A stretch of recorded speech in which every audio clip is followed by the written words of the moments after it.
कारागार एवं होमगार्ड मंत्री धर्मवीर प्रजापति ने कहा कि जेलों में बंद कैदी भी इंसान ही हैं और उन्हें भी सुधरने का मौका दिया जाना चाहिए। उन्हें भी उचित जीवन जीने का अधिकार है। वहीं दूसरी ओर उन्होंने होमगार्ड विभाग में भी उचित सुख सुविधाएं उपलब्ध कराने की बात की है। मंत्री जी ने सपरिवार संबलखेड़ा के सुप्रसिद्ध महादेव मंदिर में रुद्राभिषेक कर भोलेनाथ का आशीर्वाद प्राप्त कर मंदिर प्रांगण में ही भाजपा कार्यकर्ताओं के एक सम्मेलन को संबोधित किया। जेल में जितने कैदी हैं हर व्यक्ति अपराधी नहीं है। पेशेवर कैदी होते हैं लेकिन हर व्यक्ति पेशेवर नहीं है। अनायास घटित घटना में कैदी बन जाते हैं किसी भी कारण से।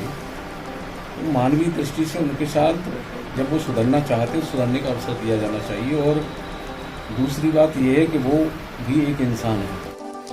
दरअसल बता दें आपको, उत्तर प्रदेश सरकार के कारागार एवं होमगार्ड विभाग के स्वतंत्र प्रभार राज्य मंत्री धर्मवीर प्रजापति बीते मंगलवार को सपरिवार उत्तराखंड में भगवान केदारनाथ और बद्रीनाथ के दर्शन कर धर्म लाभ यात्रा में गए थे। वापस लौटते हुए वह जनपद मुजफ्फरनगर में बीती रात्रि विश्राम किए और गेस्ट हाउस में रुके। आज सुबह जनपद के सुप्रसिद्ध एवं विश्व के 3 बड़े शिवलिंगों में एक संबलखेड़ा में स्थित महादेव का रुद्राभिषेक करने सपरिवार पहुंचे। वहां उन्होंने विधि विधान और श्रद्धा पूर्वक रुद्राभिषेक किया। इस अवसर पर उन्होंने यूपी न्यूज सिर्फ सच से विशेष बातचीत भी की। आप भी सुनिए उनकी पूरी बातचीत।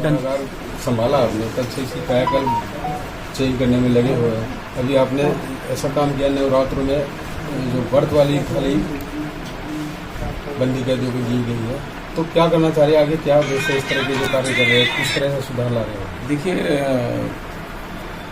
जब जेल मंत्री बनने के बाद जेलों का जब दौरा किया और जब संपर्क किया उनसे, तो समझ में आया कि वो जेल में जितने कैदी हैं हर व्यक्ति अपराधी नहीं है।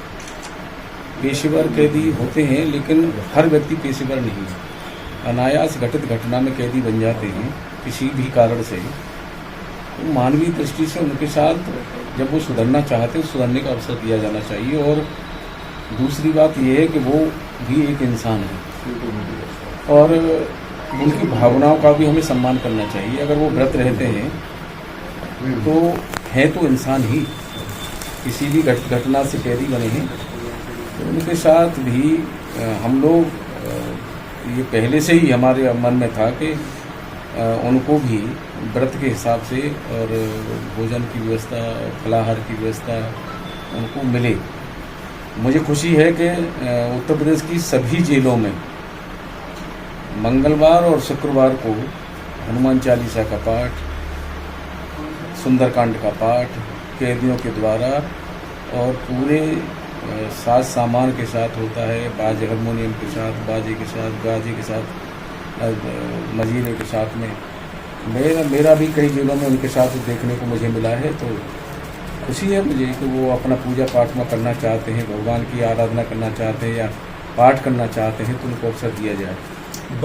इस बार जो है बहुत बड़े भाईचारे की मिसाल जेल से निकल करके आई है। हमारे तमाम जेलों में मुस्लिम कैदियों ने नवरात्रों के व्रत रखे हैं। ये एक भाईचारे की बहुत बड़ी मिसाल है और हमको इस विषय को समझना चाहिए कि अंदर वहाँ भाईचारा कितना ज़बरदस्त है कि मुस्लिम कैदियों ने एक जेल में तो 158 कैदी मुस्लिम कैदी नवरात्रों का व्रत रहे। ये बहुत बड़ी बात है और मैं उनकी भावना का सम्मान करता हूँ। और सबके लिए, हिंदू हो, मुस्लिम हो, सिख हो, ईसाई हो, जो भी जिस धर्म को मानने वाला हो, कैदियों को भी वहाँ सबको अपने हिसाब से पूजा करने की सबकी अनुमति है। और वो अपने हिसाब से जिस भी धर्म और मजहब को मानते हैं उसके अनुसार वो पूजा कर सकते हैं। हमारा सेव जेल के अधीक्षकों का भी पूरा सहयोग उनके लिए रहता है। ये बहुत अच्छी बात है। बंदी महिलाओं के बच्चों के लिए भी आपका ध्यान ज़्यादा आकर्षित है, क्या योजना है उनके लिए? देखिए, किसी भी कारण से माँ जेल में है लेकिन बच्चा उसके साथ है, छोटा बच्चा है, बच्चे का क्या दोष है? उसको पढ़ाई लिखाई की व्यवस्था, उसकी खेलने कूदने की व्यवस्था। हमने लगभग 40 से ऊपर जेलों में एक टीचर की नियुक्ति है उन बच्चों की पढ़ाई लिखाई के लिए। हर जेलों में जहाँ जहाँ जैसे व्यवस्था हो रही है, जगह है, वहाँ बच्चों के लिए चिल्ड्रन पार्क बन रहे हैं। बहुत उन बच्चों का ध्यान रखा जा रहा है कि बच्चे हमारे देश के भविष्य में। अभी हरदोई का एक जिला हमारे होमगार्ड विभाग के जिला मुख्यालय का हमने उद्घाटन किया है।